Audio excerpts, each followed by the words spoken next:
Once upon a time, a young woman called Dumebi moved to a small town called Atiki. Atiki is a small rural town with very few dwellers. It is almost like a village, or maybe considered a village. But because it is very close to a very big town, the people refer to it as a town. More so, with a tricycle or a motorcycle, it takes just 12 to 15 minutes to get to that big town, and about 30 to 45 minutes on foot.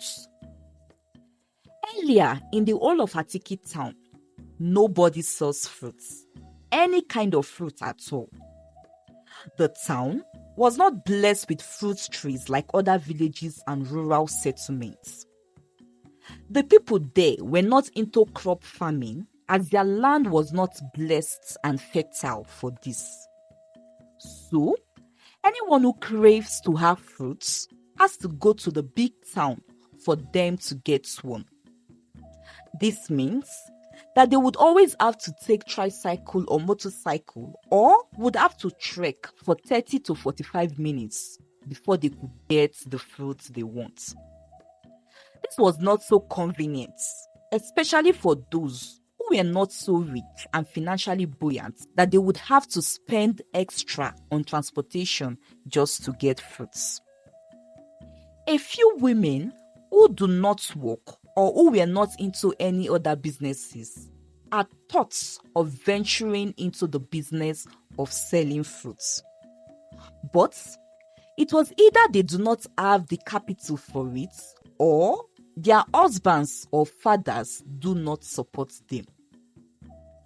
But when Dumebi came, Dumebi began to sell fruits. The people in Atiki were very happy with Dumebi for this.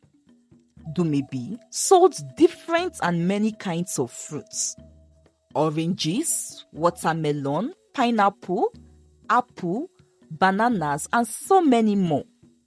She had someone from the big city who constantly supplied these fruits to her in wholesale. She rented a small kiosk very close to the town square. Every day, Dumebi would display her fruits and arrange them beautifully in her kiosk to attract passers-by. Everyone in Atiki loved Dumebi.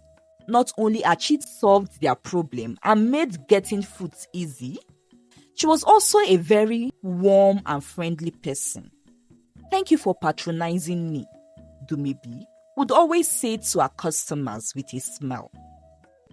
Also, someone else may have sold these fruits a little more costly than the normal prices in the main town. Reason being that they are the only ones selling fruits in Atiki town and solving the problem of the people of having not to travel long distance to get fruits again.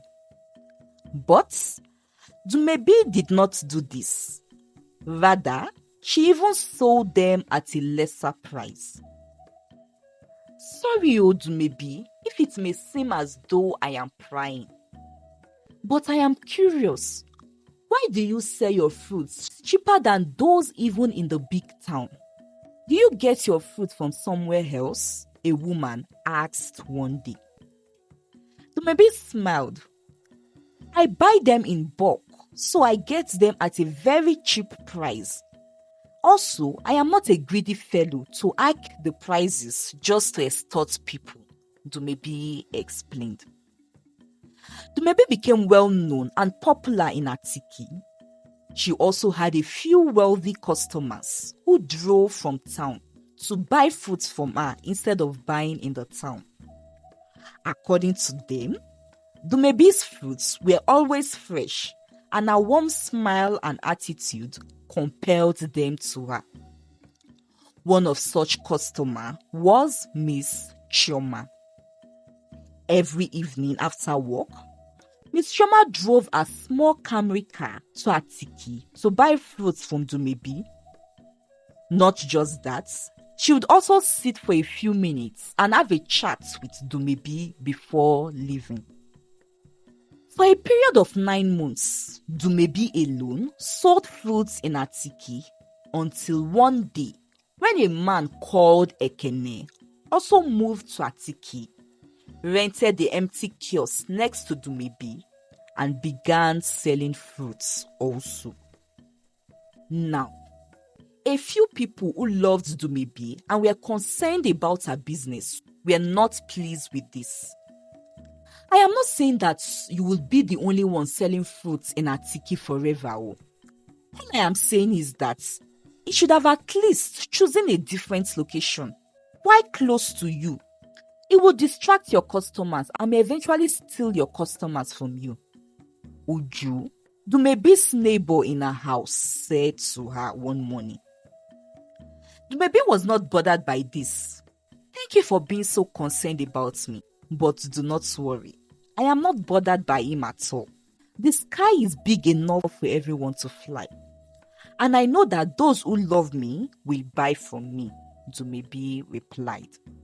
But Uju was not pleased with Dumebi's response. She couldn't understand why Dumebi was not angry that she got a competitor right next to her. She went further to tell Dumebi about a supposed story of how her aunts in another town who owned a restaurant and sold continental dishes, but had allowed an old struggling friend to sell local dishes close to her.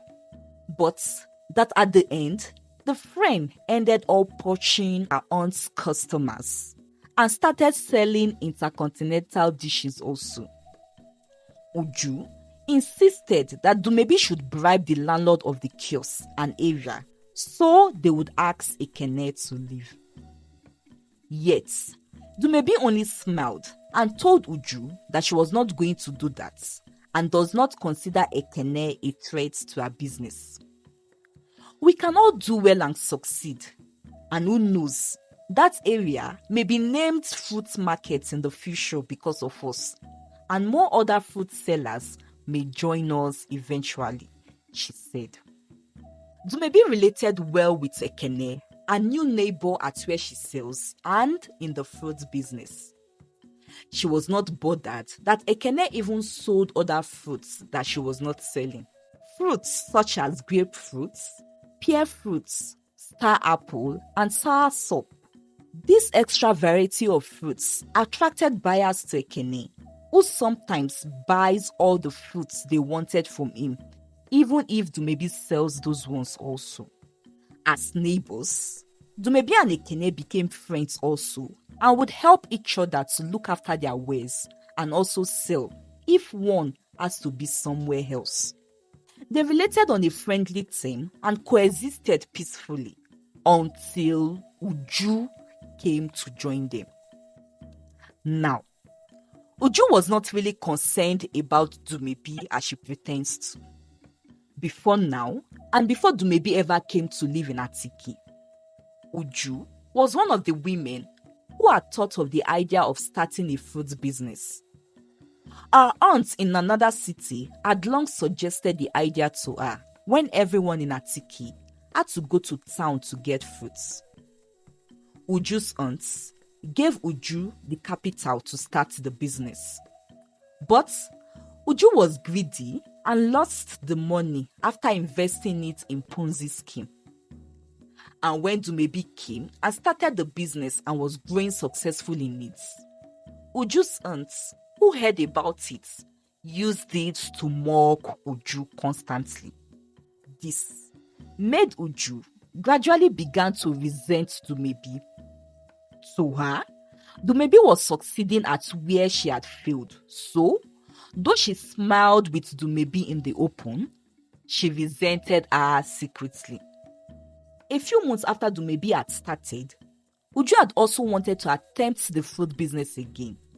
But she had been worried that Dumebi may see her as a competitor and may try to ruin the business for her.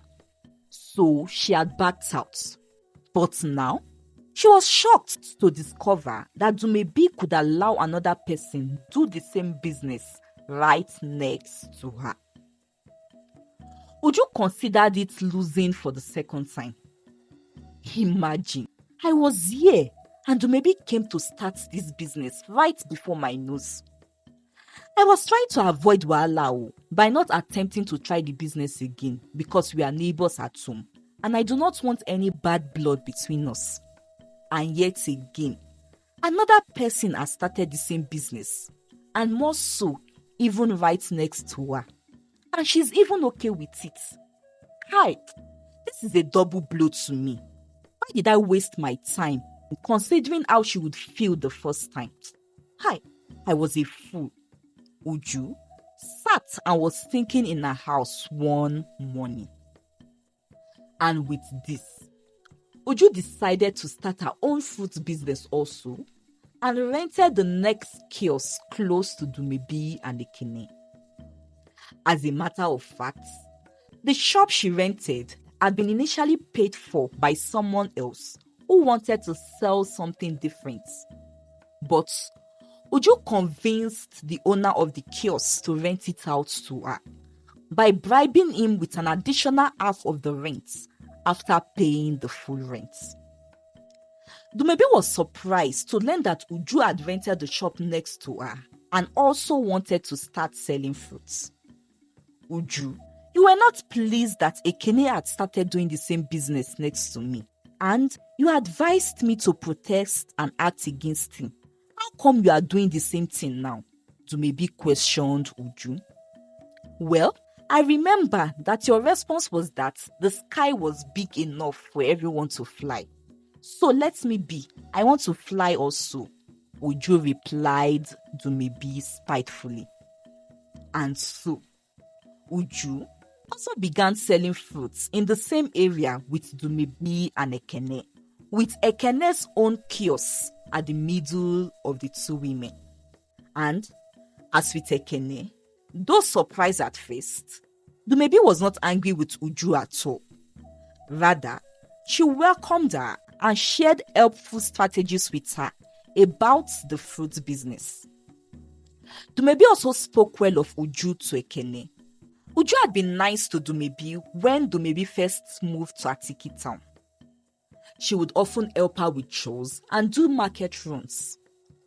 Dumebi never struggled to fetch water every morning, as Uju always helped her fetch water every evening before she retires from the market.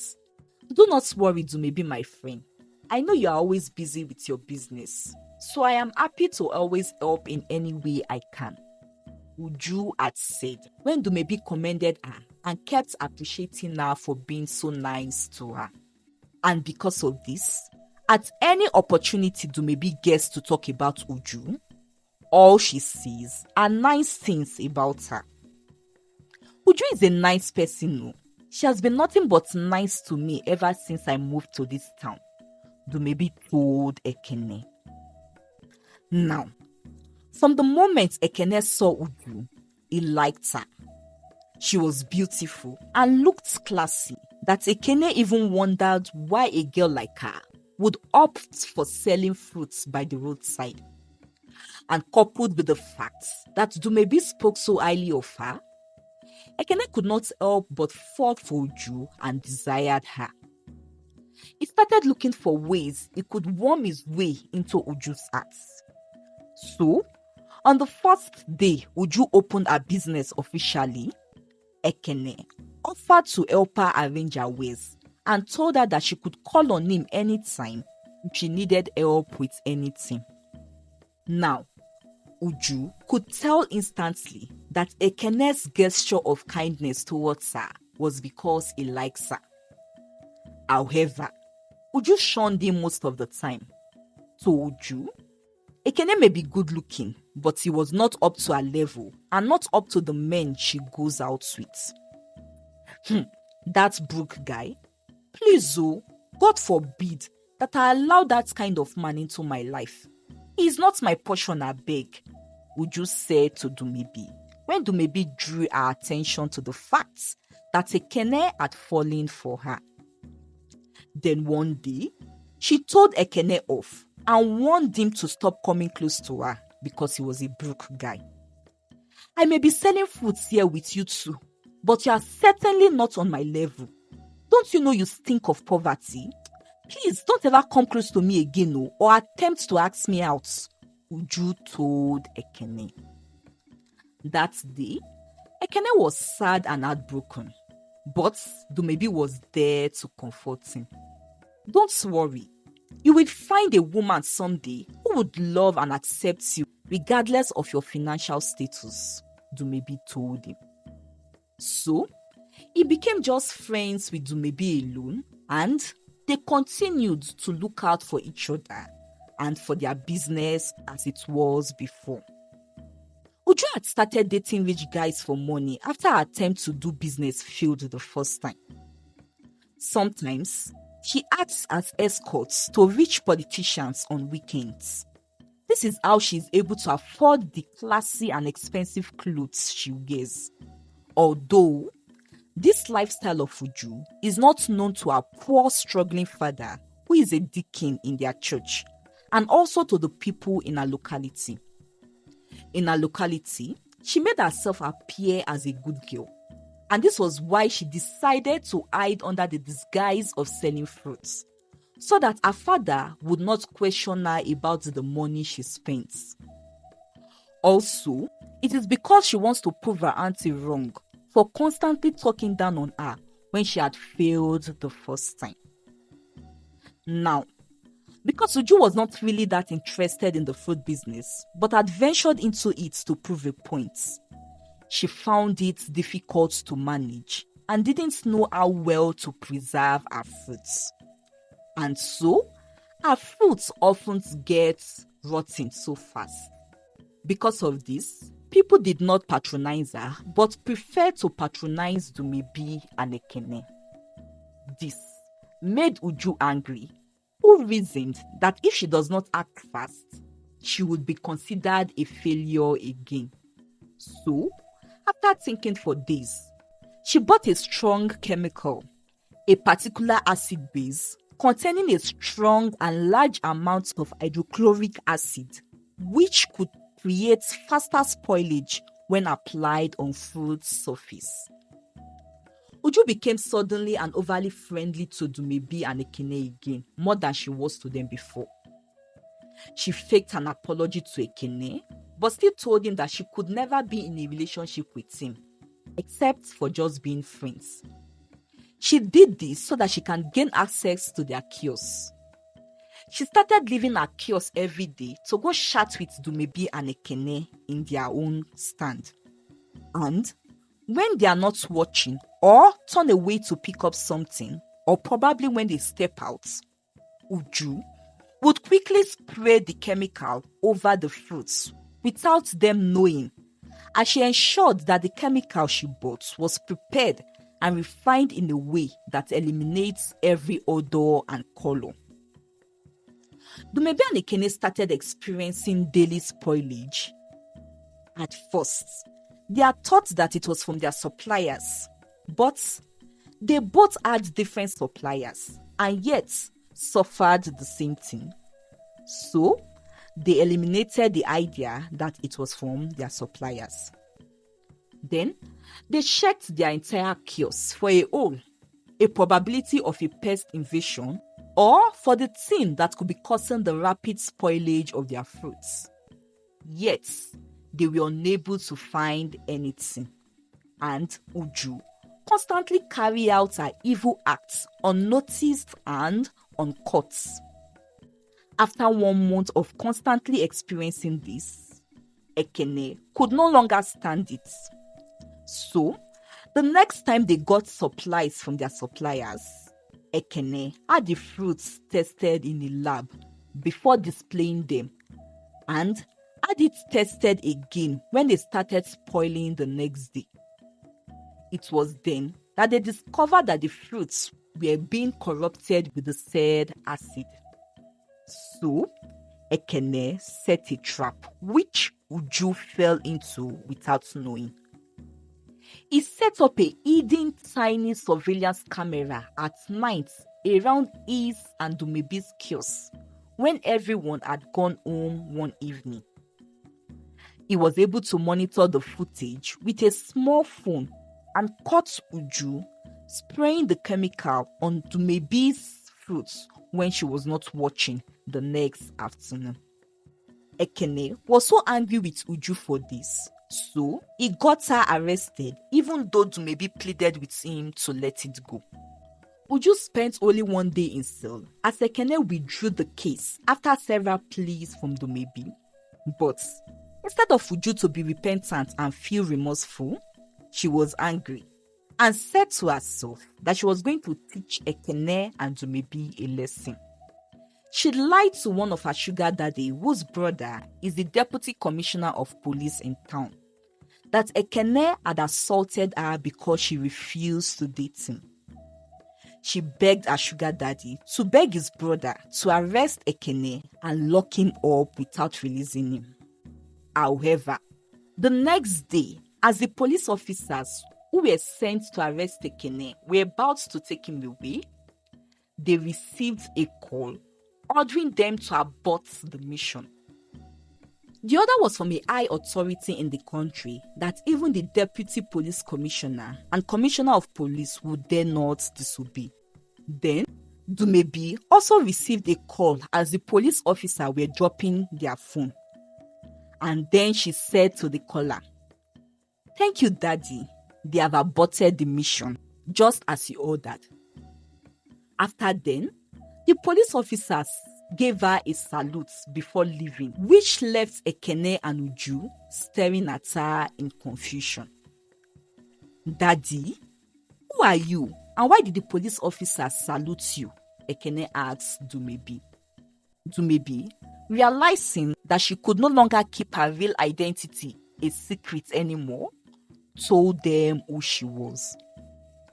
Her real name was Ifeoma and not Dumebi. She was not poor, and her father worked directly with the country's Minister of Defense. Dumebi revealed that she had moved to Atiki town and concealed her real identity because all her life she had had everything given to her without having to lift a finger. So, having been so bored by it all, she decided to take a 1-year vacation to a small town to explore the other side of life, and also hoping that she would find true love because the men who she had been with in the past had been with her because of her wealth and status. She also revealed that Miss Choma, who came every day from town to patronize her, is actually her personal assistant and best friend, who was always there because she wanted to constantly keep an eye on her. So, this was why Dumebi, or do we say Ifeoma, was never bothered about Ekene and Uju being competitors. Dumebi had decided to call her dad to step in when she saw that Ekene was being arrested and accused falsely. Uju and Ekene stared in disbelief after Dumebi's revelation. "Well, I guess it is time I also tell the truth," Ekene said after a few minutes of silence. Ekene was also not who he made Dumebi, Uju, and the people of Atiki believe that he is. Ekene was a crown prince who had also decided to leave his kingdom and wealth and came to Atiki town because he wanted to find a woman who would love him genuinely and not because of his status. And coincidentally, he had also chosen to sell fruit after being advised by his friend. After this revelation, he revealed that he had also fallen in love with Dumebi in the course of them being friends. But he was scared that she may reject him the way Uju did. So, he decided to settle for being just a friend because he didn't want to ruin the friendship between them. Dumebi confessed that she felt the same way about him also, and Ekene was elated and gave her a hug when he heard that. The weeks that followed, Ekene and Dumebi traveled together to their respective homes to meet and introduce their partner to their parents. Their love was pure and they were happy together. A few months later, they got married in an elaborate wedding ceremony. The people of Atiki were happy for Ekene and Dumebi when they read about their union and realized their status. They were truly happy for them, even though they missed their fruit sellers. As for Uju, she lived in regret as she missed the opportunity of being married to a wealthy prince, or at the very least, being a friend to Dumebi, who was from an influential background. She continued her fruit business as the men she followed also got bored of her. However, because the people of Atiki came to realize how bad she acted when Dumebi and Ekene were still with them, they refused to patronize her.